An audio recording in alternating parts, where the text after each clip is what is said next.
Bismillahirrahmanirrahim. Assalamualaikum warahmatullahi wabarakatuh. InsyaAllah hari ini kumpulan kami iaitu kumpulan 6 akan membentangkan hasil kerja kami yang bertajuk Hadis Ahad menurut kualiti perawi.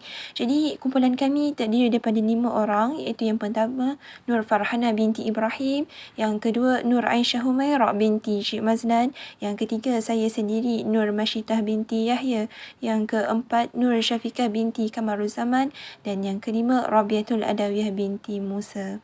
Sebelum kita masuk dengan lebih lanjut perbahasan kita pada hari ini, jadi sukalah saya berkongsikan isi kandungan kita pada hari ini. Jadi yang pertama pendahuluan yang akan dihuraikan oleh saya sendiri, yang kedua definisi hadis ahad juga dihuraikan oleh saya, dan Al-Qudsi dihuraikan oleh Aisyah Humairah, Al-Marfu' dihuraikan oleh saudari Nur Farhana kita, dan Al-Mawquf oleh saudari Syafiqah, Al-Maqtu' oleh saudari Rabiatul Adawiyah kita, dan penutup saya sendiri. Jadi perbahasan kita, fokus utama kita pada hari ini iaitu 4 ni, iaitu Al-Qudsi, Al-Marfu', Al-Mawquf dan Al-Maqtu'. Sekarang kita akan masuk kepada sesi pendahuluan terlebih dahulu. Jika ditanya apa itu hadis, jadi secara umumnya lah, sebagaimana yang kita dah tahu kan semua, hadis dia merupakan sumber rujukan kedua selepas Al-Quran dalam perundangan Islam, fiqh dan sebagainya selepas Al-Quran. Jadi hadis ni dibahagikan kepada beberapa jenis, iaitu fiqliyah, qauliyah dan taqririyah. Jadi manakala dari sudut periwayatan hadis terbahagi pula kepada dua, iaitu mutawatir dan ahad. Jadi untuk hari ini kita cuma akan fokus kepada dari sudut ahad, hadis ahad. Sekarang kita akan masuk pula kepada skop perbahasan kedua, iaitu definisi hadis ahad itu sendiri. Apa yang dimaksudkan dengan hadis ahad itu sebenarnya? Jadi kalau dilihat kat sini, saya telah bahagikan kepada dari sudut bahasa dan istilah. Jadi dari sudut bahasa, hadis ahad itu ialah berasal dari jama' ahad yang bererti satu, iaitu khabar yang diriwayatkan oleh seorang perawi. Manakala dari sudut istilah, hadis ahad ialah hadis yang tidak mencukupi syarat hadis mutawatir. Tapi apa pula hadis mutawatir tu? Kalau kita ingat dulu kan, hadis mutawatir ni ialah hadis yang memiliki banyak sanad dan mustahil perawinya berdusta atas Nabi Muhammad SAW. Sebab hadis itu diriwayatkan oleh banyak orang dan disampaikan kepada banyak orang. Jadi kalau tengok kat sini, inilah perbezaan antara hadis mutawatir dan hadis ahad secara umumnya. Jadi secara umumnya hadis ni terbahagi kepada beberapa bahagian utamalah, iaitu bilangan perawi, kekuatan dan kelemahan, dan kepada siapa yang disandarkan. Jadi kalau kita lihat dari sudut bilangan perawi, dia ada 3 bahagian kecil pula, iaitu hadis masyhur, hadis aziz dan hadis gharib. Manakala dari aspek kekuatan dan kelemahan, ada 2 bahagian kecil, iaitu hadis maqbul dan hadis mardud. Manakala dari sudut kepada siapa yang disandarkan, terbahagi kepada 4 bahagian kecil, iaitu hadis qudsi, hadis marfu', hadis mawquf dan hadis maqtu'.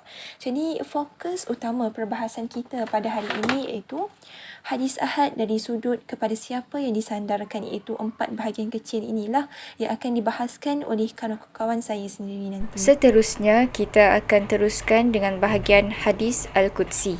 Pertama sekali kita akan lihat pada ta'rif hadis qudsi. Dari segi bahasa, Al-Qudsi itu berasal daripada perkataan Al-Quds yang bermaksud suci dan bersih. Dari segi istilah pula, hadis qudsi merupakan hadis yang disampaikan oleh Rasulullah SAW kepada kita melalui sanad yang disandarkan kepada Allah Subhanahu Wa Taala, yang disertai dengan kata-kata baginda Nabi SAW yang jelas pada awal hadis tersebut, seperti qala Allah yang bermaksud Allah telah berkata, ataupun yaqulullah yang bermaksud Allah Subhanahu Wa Taala berkata, ataupun inna ruha al-qudsi nafatha fi ru'i yang bermaksud sesungguhnya roh al-Quds mewahyukan kepada diriku.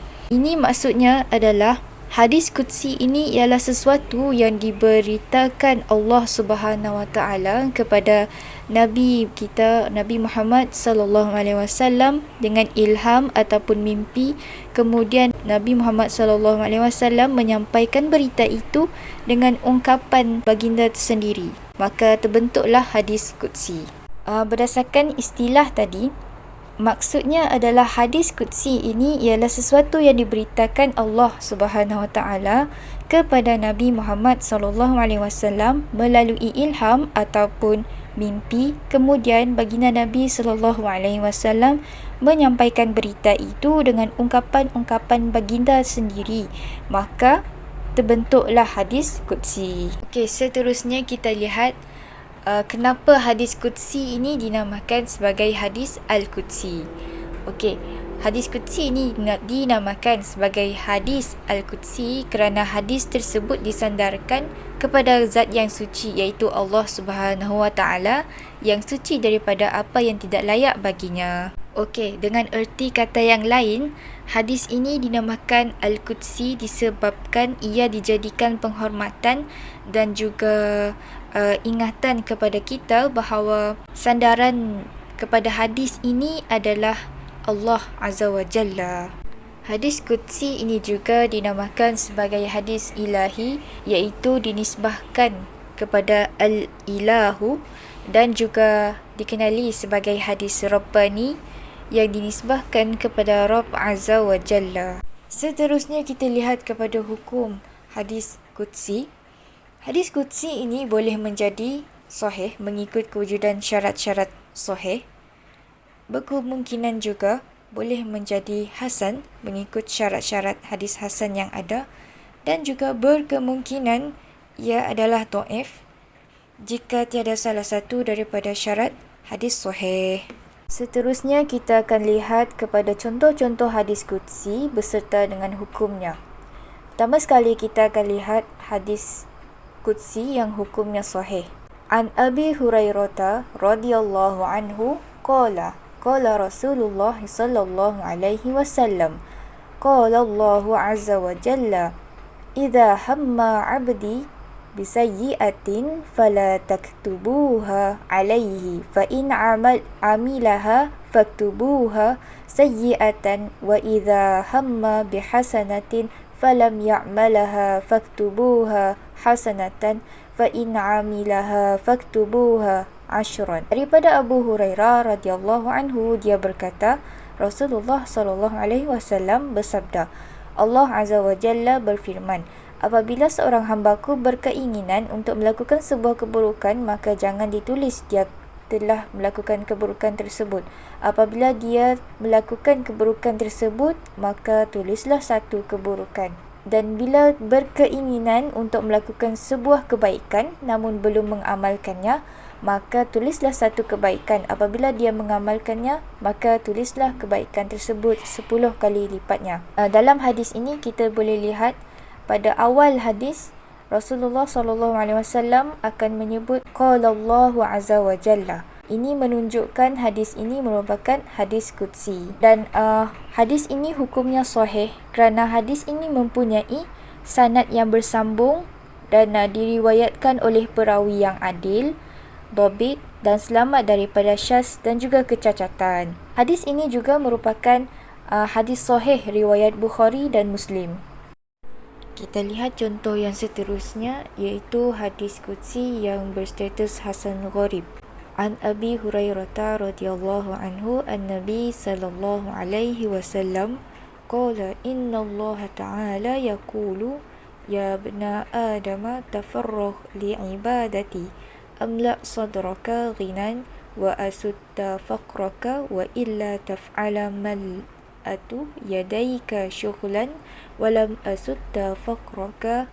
Qala Abu Isa At-Tirmizi rahimahullah, hadis hasan gharib.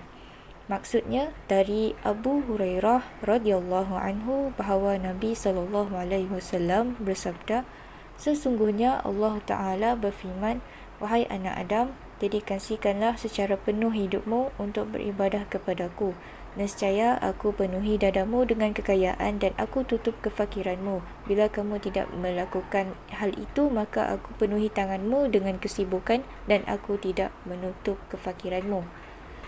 Hadis ini riwayat Ahmad, At-Tirmizi, Ibnu Majah dan yang lainnya. Dan Abu Isa At-Tirmizi berkata hadis ini merupakan hadis Hasan Gharib. Abu Isa At-Tirmizi ini merupakan Imam At-Tirmizi.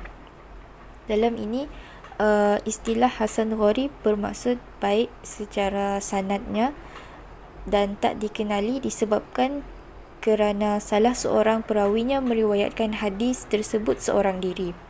Namun di sisi Imam At-Tirmizi, istilah Hasan Gharib ini mempunyai maknanya yang tersendiri.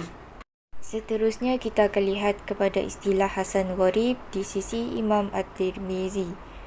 Istilah Hasan Gharib bagi Imam Al-Tirmizi mempunyai khilaf di sisi pengkaji hadis moden pada zaman sekarang. Pendapat yang menyatakan bahawa maksud Hasan ataupun Gharib sebagai dhaif di sisi Imam Al-Tirmizi merupakan pendapat yang muktabar di sisi pengkaji hadis pada masa kini.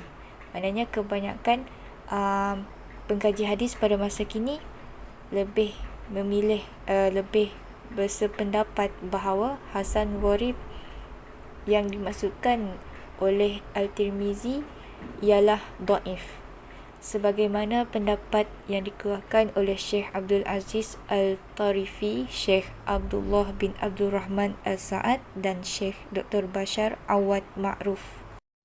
Antara kitab-kitab masyhur tentang hadis Qudsi yang pertama adalah Al-Ahadis Al-Qudsiyah.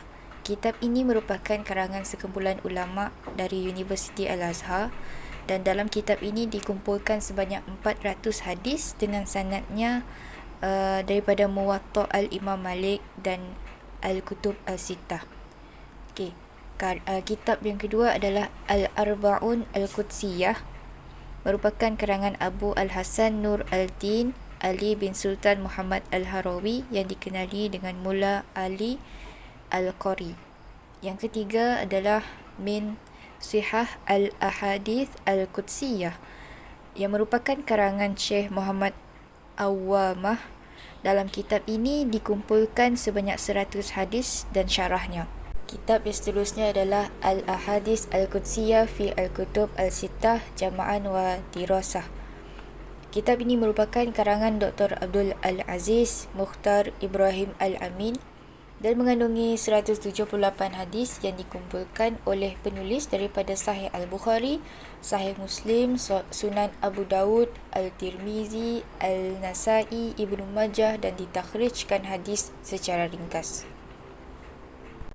Sebenarnya lebih banyak lagi koleksi-koleksi kitab-kitab yang mengandungi hadis Qudsi, tapi saya hanya datangkan 4 contoh sahaja. Sekian, itu sahaja daripada saya. Assalamualaikum warahmatullahi wabarakatuh. Nama saya Nur Farhana binti Ibrahim. Seterusnya saya akan masuk pula kepada hadis marfu'. Pengertian hadis marfu' dari segi bahasa. Marfu' merupakan isim maf'ul dari kata kerja rafa'a yang bererti mengangkat, terangkat atau meninggikan, yang mana berlawanan dengan perkataan wada'a yang membawa erti membiarkan atau meninggalkan. Sebagaimana yang telah dinyatakan oleh Imam Al-Baiquni di dalam mazhumahnya yang mendefinisikan hadis marfu' ni, wa ma udhifa lin nabiyyi marfu'un. Maksudnya apa yang disandarkan kepada Nabi SAW dinamakan sebagai hadis marfu'. Dari sudut istilah pula, hadis marfu' adalah segala perkataan, perbuatan dan takriri, iaitu kesepakatan yang disandarkan kepada Rasulullah SAW, sama ada bersambung sanadnya maupun tidak, dan tidak diambil kira siapa yang menyandarkan, sama ada ianya sahabat Nabi SAW ataupun bukan. Takriri, apa yang dimaksudkan dengan takriri? Takriri ni boleh dikatakan sebagai suatu perkara yang diperbolehkan oleh Nabi.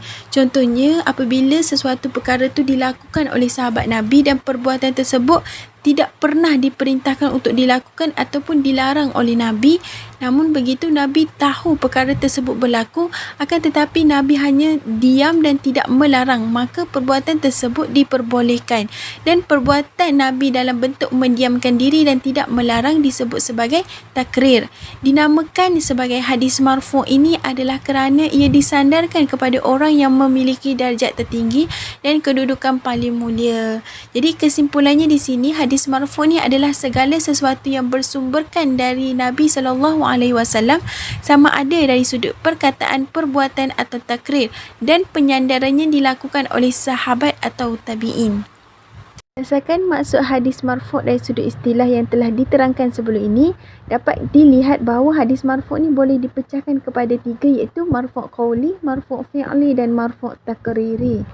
Seterusnya, pembahagian hadis marfu'. Hadis marfu' terbahagi kepada 2 bahagian, iaitu marfu' sharih dan marfu' ghairus sharih. Marfu' sharih juga dikenali sebagai marfu' hakiki. Marfu' sharih terbahagi kepada 3 bahagian, iaitu marfu' qaulil hakiki, marfu' fi'lil hakiki dan marfu' takriril hakiki. Manakala marfu' ghairus sharih pula dikenali sebagai marfu' hukmi, yang mana terbahagi kepada 3 bahagian juga, iaitu marfu' qaulil hukmi, marfu' fi'lil hukmi dan marfu' takriril hukmi. Seterusnya kita sambung pula kepada definisi marfu' sharih dan ghairus sharih. Marfu' sharih iaitu marfu' hakiki, ialah apa yang disandarkan secara terus atau jelas kepada Nabi SAW, sama ada dari segi perkataan, perbuatan ataupun takrir. Manakala hadis marfu' ghairus sharih pula, yang mana dikenali sebagai marfu' hukmi, adalah hadis yang diungkapkan oleh para sahabat radhiyallahu anhu tanpa disandarkan kepada Nabi SAW secara jelas. Seterusnya, pembahagian bagi hadis marfu' sharih, iaitu marfu' hakiki terbahagi kepada 3, iaitu yang pertama hadis marfu' qauli hakiki, hadis yang disandarkan kepada Nabi SAW yang dikhususkan kepada perkataan. Contohnya, an Anas qala Nabi SAW, la yu'minu ahadukum hatta akuna ahabba ilaihi min walidihi wa walidihi wan nasi ajma'in. Seterusnya, yang kedua, hadis marfu' fi'lil hakiki merupakan hadis yang disandarkan kepada Nabi SAW yang mana dikhususkan kepada perbuatan Nabi. An Aisyah, contohnya an Aisyah radhiyallahu anha qalat kana Nabi sallallahu alaihi wasallam idza shalla raka'atil fajri adtaja'a ala shiqqihil ayman. Dari Aisyah radhiyallahu anhu berkata, adalah Rasulullah sallallahu alaihi wasallam apabila selesai menunaikan solat sunat 2 rakaat sebelum subuh, Nabi akan berbaring di atas rusuk kanan baginda, iaitu menghadap muka ke sebelah kanan.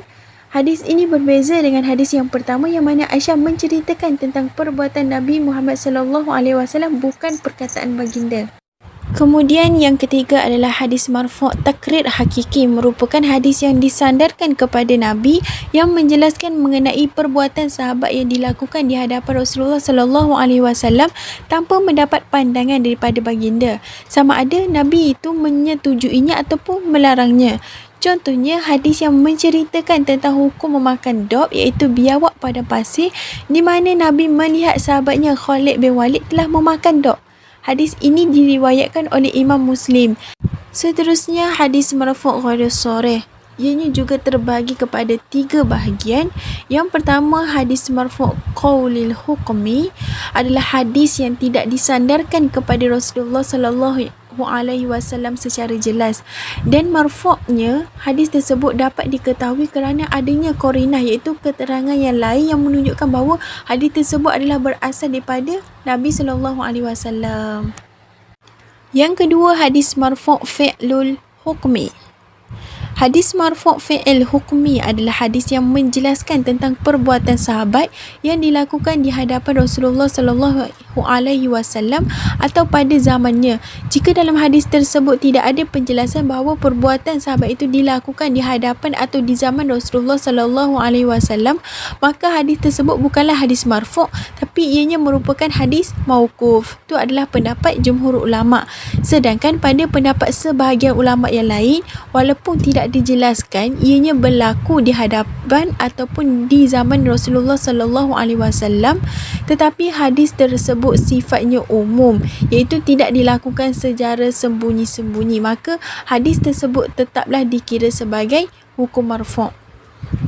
Yang ketiga adalah hadis marfu' takriril hukmi, iaitu hadis yang mengandungi suatu berita yang didapatkan daripada sahabat kemudian diikuti dengan kata-kata sunnah Abi Qasim atau sunnah Nabiyyin min as-sunnah atau kata-kata seumpamanya. Yang terakhir, kita masuk pula kepada hukum hadis marfu' al-hukmi.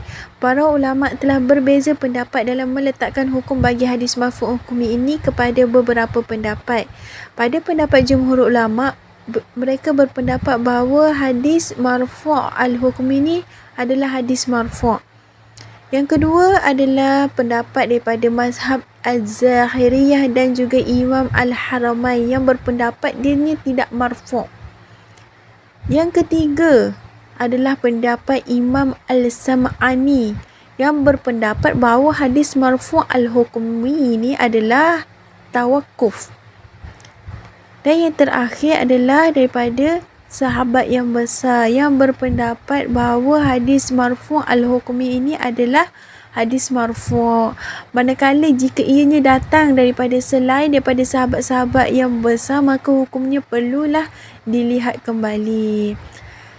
Seterusnya, hukum hadis marfu' sendiri. Hukum hadis marfu' ni boleh menjadi sahih, boleh jadi hasan, boleh jadi dhaif ataupun maudhu', iaitu palsu, bergantung kepada sanad dan matannya. Okey, saya sambung. Bismillahirrahmanirrahim. Saya Nur Syafiqah binti Kamruzaman, bernombor matrik 172000668. Okey, saya akan sambung perbincangan kita pada hari ini, iaitu berkenaan hadis mauquf. Definisi hadis mauquf.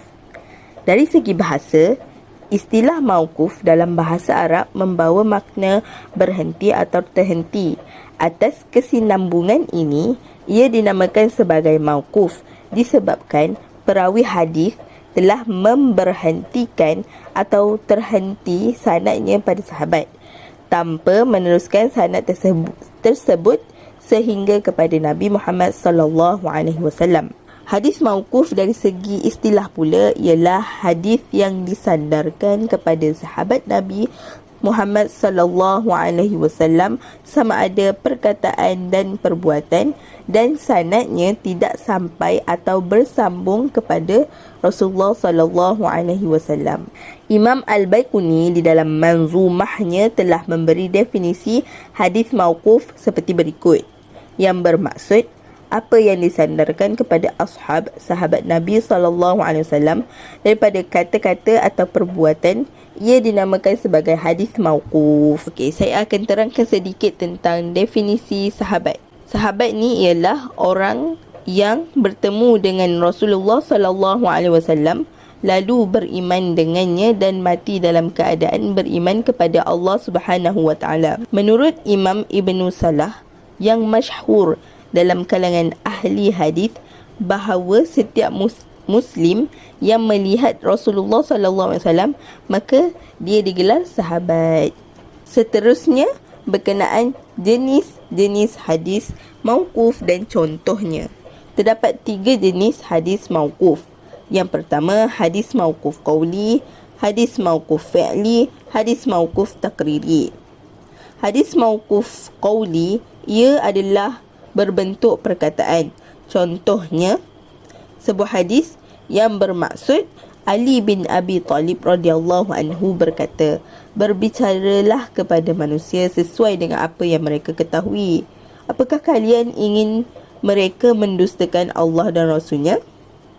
Okey, seterusnya, hadis mauquf fi'li. Hadis mauquf fi'li ini hadis mauquf yang berbentuk perbuatan, seperti perkataan Imam Bukhari, Ibnu Abbas menjadi imam sedangkan dia hanya bertayamum. Seterusnya, hadis mauquf takriri. Hadis mauquf takriri ini ia berbentuk persetujuan. Seperti perkataan tabi'in yang bermaksud, aku telah melakukan begini di hadapan salah seorang sahabat dan dia tidak mengingkariku. Seterusnya, berkenaan hadis mauquf yang baginya hukum marfu'. Terdapat beberapa bentuk hadis mauquf yang membawa hukum marfu' atau juga disebut al-mauquf lafzan wa al-marfu' hukman. Antaranya ialah yang pertama, perkataan para sahabat radhiyallahu anhu yang mengungkapkan lafaz seperti kami telah diperintahkan untuk, atau kami telah dilarang daripada, atau seumpama dengannya, yang membawa khabar berkaitan sesuatu hukum tanpa menyebutkan secara jelas fa'ilnya, maka kesemua ini termasuk di dalam hukum marfu'. Contohnya dalam hadis tersebut, terjemahannya ialah Bilal radhiyallahu anhu telah diperintahkan untuk melakukan azan dan iqamah sebanyak sekali. Yang kedua, perkataan para sahabat seperti termasuk di dalam sunnah itu ialah sekian, atau kau telah menepati sunnah, atau seumpamanya. Contohnya daripada Ali bin Abi Talib radhiyallahu anhu berkata, yang bermaksud termasuk di dalam sunnah meletakkan tapak tangan di atas tapak tangan pada bawah pusat ketika dalam solat. Yang ketiga, perkataan atau perbuatan para sahabat pada perkara yang bersifat naqliyah, iaitu perkara bersumberkan wahyu, ataupun pada perkara yang tiada ruang ijtihad padanya. Contohnya perihal solat khusuf Ali radhiyallahu anhu, pada setiap rakaatnya dikerjakan lebih daripada 2 rakaat. Yang keempat, perkataan para sahabat seperti kami telah melakukan sekian, atau berkata sekian, atau kami berpandangan tidak menjadi masalah untuk sekian pada masa hidupnya baginda Nabi SAW dan baginda bersama dengan kami, yang mengisyaratkan kepada takrir atau pengakuan dan persetujuan Nabi SAW terhadap amalan para sahabat radhiyallahu anhu dengan diamnya baginda SAW. Contohnya daripada Jabir bin Abdullah radhiyallahu anhu berkata, yang bermaksud kami pada zaman Rasulullah SAW mengamalkan al-azl. Seterusnya mengenai kesan penisbahan istilah mauquf terhadap status hadis. Kesan penisbahan istilah mauquf kepada status hadis adalah sama seperti perbahasan pada istilah marfu' yang telah kawan saya sebelum ini jelaskan, iaitu ia tidak menentukan kesahihan sesuatu hadis. Bahkan bagi mauquf itu ada hadis yang berstatus sahih, hasan, dhaif atau maudhu'. Yang terakhir sekali, kehujahan hadis mauquf. Hukum asal bagi hadis mauquf yang tidak membawa hukum marfu' ialah ia tidak boleh kita jadikan ia hujah kerana ia merupakan kata-kata dan perbuatan para sahabat radhiyallahu anhu dan bukannya Nabi SAW. Tetapi hadis mauquf ni boleh menguatkan hadis-hadis yang dhaif sekiranya sabit kesahihannya, kerana keadaan para sahabat radhiyallahu anhu itu adalah beramal dengan sunnah Nabi SAW. Hadis mauquf yang membawa hukum marfu', ia boleh dijadikan hujah, bahkan wajib untuk kita beramal dengannya sekiranya telah sabit kesahihannya, seperti mana di dalam perbahasan hadis marfu'. Okey, seterusnya adalah al-maqtu'. Apa itu al-maqtu'? Korang tahu tak? Pernah dengar? Tak pernah? Tak apa, mari saya share. Jadi kita tengok definisi dari sudut bahasa dia, iaitu isim maf'ul dari kata kerja qata'a, yang bermaksud terpotong ataupun terputus. Dia lawan kepada perkataan wasala. Wasala ni apa? Iaitu menghubungkan ataupun menggabungkan. Kata terputus dekat sini ni maksud dia adalah tidak sampai kepada Rasulullah sallallahu alaihi wasallam, tetapi sampai kepada tabi'in sahaja. Okay, dekat sini saya tunjukkan gambaran maqtu' tu apa. Maqtu' tu saya letak gambar tali pusat kena potong. Tengok situ maksudnya putus ataupun potong.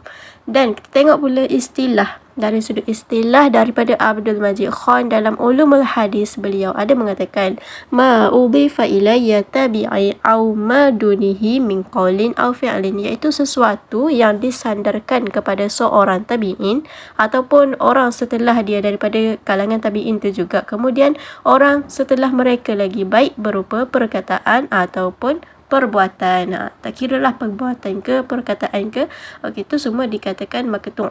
Biasanya istilah maqtu' ni diguna pakai untuk matan hadis, manakala untuk sanad hadis kita guna sebagai munqati'.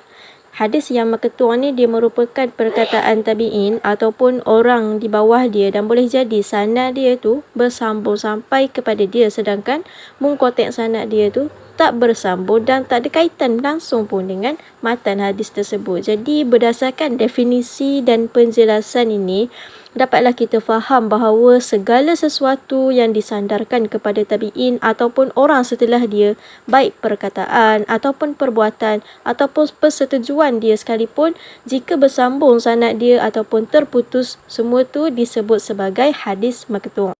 Okey, baiklah, seterusnya contoh hadis maqtu'. Dekat sini saya hadirkan 3 contoh. Yang pertama adalah hadis maqtu' qauli, perkataan. Yang kedua hadis maqtu' taqriri, iaitu persetujuan. Dan yang ketiga hadis maqtu' fi'li, iaitu perbuatan. Okay, yang pertama dari sudut qauli, Hasan Al-Basri ada berkata tentang solat dekat belakang ahli bid'ah. Beliau berkata, sallu wa alaihi bid'atihi, solatlah dan dialah yang menanggung bid'ahnya. Maksudnya dekat sini, bila kita solat, imam kita tu ahli bid'ah, jadi boleh tak kita solat belakang dia? Okey, boleh. Sebab apa? Sebab dosa bid'ah tu beliau sendirilah yang tanggung. Kita sahaja solat kita. Okey, dan yang kedua iaitu hadis maqtu' taqriri, iaitu persetujuan daripada perkataan Hakam bin Utaibah. Beliau ni adalah berkata, adalah seorang hamba mengimami kami dalam masjid itu, sedangkan Syuraih juga solat dekat situ. Syuraih ni siapa? Syuraih ni adalah ahli tabi'in. Riwayat hadis ni dia menunjukkan bahawa Syuraih ni dia membenarkan seorang hamba tersebut untuk menjadi imam. Maksudnya walaupun ahli tabi'in ada dalam surau ataupun masjid itu, tapi imamnya boleh sahaja orang biasa-biasa yang jadi, walaupun ada ahli tabi'in dekat belakang. Dan yang ketiga, contoh hadis maqtu' fi'li yang berupa perbuatan. Okay, daripada Ibrahim bin Muhammad Al-Muntashir, beliau ada kata, inna masru' yarukhi al-sitru bainihi wa baini ahlihi wa yukbalu ala salatihi wa yakhlihim wa dunyahim. Masru' ni dia membentangkan pembatas ataupun penghadang lah, ataupun penyekat antara dia dengan keluarga dia, iaitu isteri dia, dan menghadapi solat dia, dan dia membiarkan mereka ni dengan dunia mereka. Maksudnya bila Masru' nak solat, walaupun keluarga dia ada dalam rumah, isteri tu ada dalam rumah, tapi dia solat je lah dekat situ. Tapi dia letak satu pembatas ataupun satu penghadang supaya isteri dia tu tak lalu-lalu depan dia solat. Macam tu. Seterusnya, hadis maqtu' ni sebenarnya kita boleh buat hujah ke tidak? Jadi kita tengok jawapan dia. Hadis maqtu' ni sebenarnya dia tak boleh dijadikan hujah ataupun dalil untuk tetapkan hukum syarak, sebab dianya bukanlah datang daripada Rasulullah sallallahu alaihi wasallam. Dia hanyalah satu perkataan ataupun perbuatan sebahagian umat Islam sahaja. Hadis maqtu' ni sebenarnya kan dia lebih lemah lagi daripada hadis mauquf, sebab status dia ni hanya perkataan tabi'in, yang ini samalah dengan ulama-ulama pada hari ini. Namun kalau terdapat tanda yang menunjukkan kemarfu'an hadis tersebut, kita boleh hukum dia sebagai hadis marfu' mursal. Kalaulah dia menunjukkan tanda-tanda hadis mauquf, kita boleh hukum dia sebagai hukum mauquf. Last sekali kita tengok dekat mana kita boleh dapatkan hadis maqtu' ni, iaitu pertamanya dekat dalam Mushanaf Ibnu Abi Shaybah, yang kedua dalam Mushanaf Abdul Razak, dan yang ketiga adalah dalam kitab-kitab tafsir, iaitu kitab Ibnu Jarir, kitab Ibnu Abi Hatim, kitab Ibnu Al-Munzir, dan mungkin ada lagi lah kitab-kitab lain yang saya belum jumpa. Jadi setakat ni dulu daripada saya, kita teruskan pula dengan sahabat saya.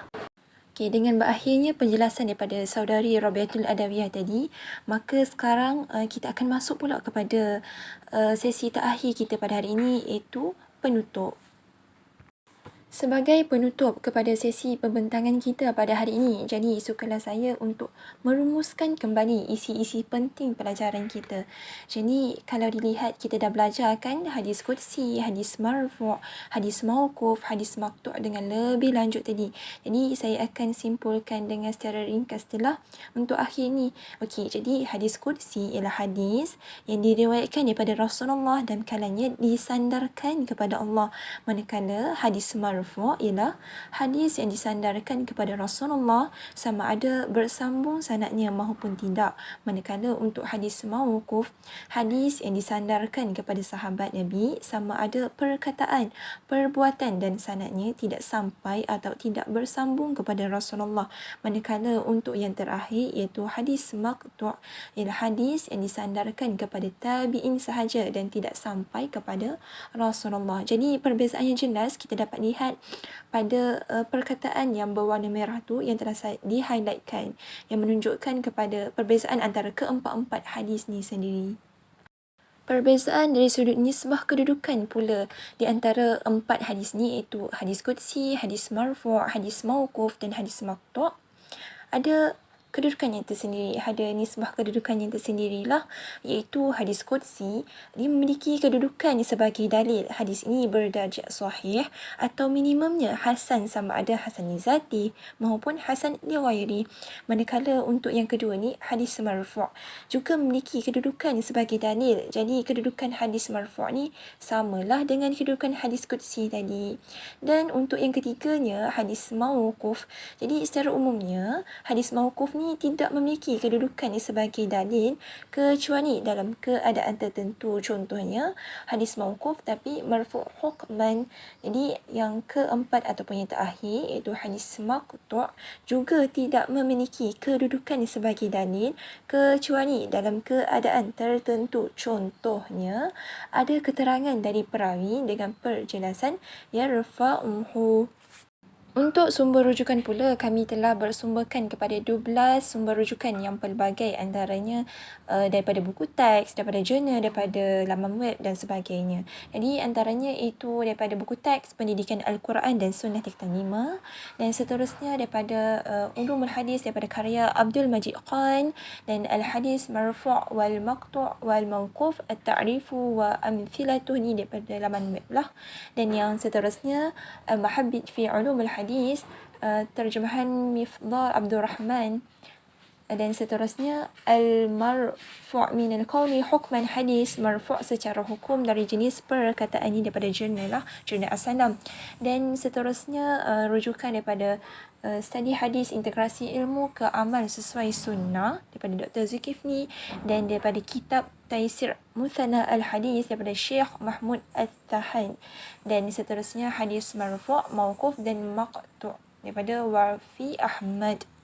Kami juga merujuk pengenalan ilmu mustalah al-hadis daripada karya Al-Ghairi, dan seterusnya Qawaid At-Tahdid daripada Syekh Jamal Ad-Din Al-Qasimi, dan seterusnya daripada blog iaitu pengumpul hadis qudsi daripada yang ditulis daripada Mazlina Fazira, dan yang terakhirnya daripada laman web dora.net. Kita akan masuk pula kepada sesi paling akhir kita pada hari ini, iaitu sesi soal jawab. Jadi dijemputlah kepada mana-mana sahabat yang ingin bertanyakan soalan berkaitan tajuk yang telah dipelajari sebentar tadi. Dipersilakan. Ataupun jika tiada sebarang persoalan, jadi kita akan tutuplah sesi pembentangan kita setakat ini sahaja dahulu. Sekian, terima kasih. Wallahu ta'ala a'lam. Mohon maaf atas segala kesulitan, ketidakfahaman sepanjang pembentangan kami tadi. Wallahu ta'ala a'lam. Assalamualaikum warahmatullahi wabarakatuh. Sekian, terima kasih.